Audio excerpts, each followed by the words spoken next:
Rais, leo tunaomboleza msiba huu wa baba yetu, babu yetu, lakini kiongozi wetu ambaye wakati wa uongozi wake na baada ya kumaliza uongozi wake bado aliendelea kuwa mtu mwenye hekima, mwenye busara nyingi, mwenye uvumilivu.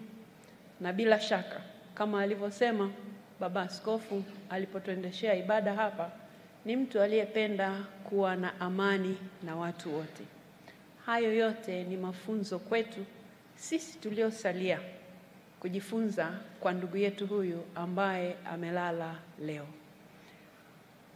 Mheshimiwa Rais, Bunge la Jamhuri ya Muungano wa Tanzania linatambua mchango mkubwa ambao umepata kutolewa na kiongozi huyu ambaye amelala leo, akiwa mbunge, lakini pia akiwa waziri, lakini pia akiwa waziri mkuu, na pia akiwa makamu wa kwanza wa rais. Sisi tunaendelea kujifunza kutoka katika yale aliyopata kuyasema, yale aliyopata kuyatenda, na tutaendelea kujifunza kutokea hapo.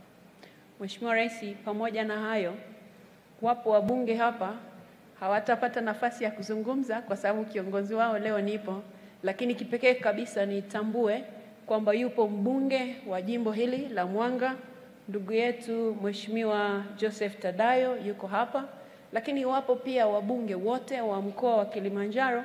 Pengine kwa ajili tu ya uwakilishi wote wasimame kwa sababu bunge sasa linaendelea, kwa hivyo tumekuja huku kwa uwakilishi tu, lakini nimeona mtambue kwamba na wao wako hapa kwa ajili ya kumsindikiza baba yao, kumsindikiza kiongozi wao ambaye walimheshimu sana, na naamini wataendelea kumwenzi siku zote kwa yale ambayo ameacha, na wao waendeleze kuanzia pale alipoishia yeye. Mnaweza kuketi.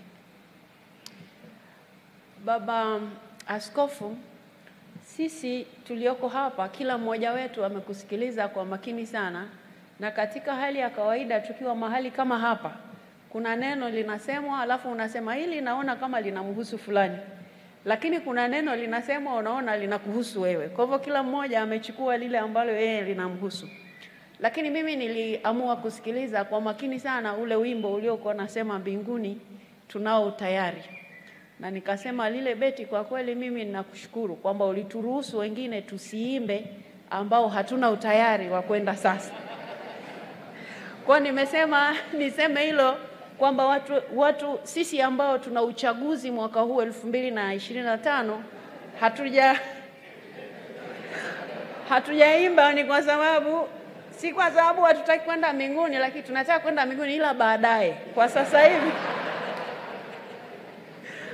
Kwa sasa hivi tunawaza uchaguzi, na hapa tunaye Dr. Samia Suluhu Hassan ambaye tunamtarajia kuwa rais wetu. Kwa hivyo hatukutaka kabisa asogelee huo wimbo na kuimba.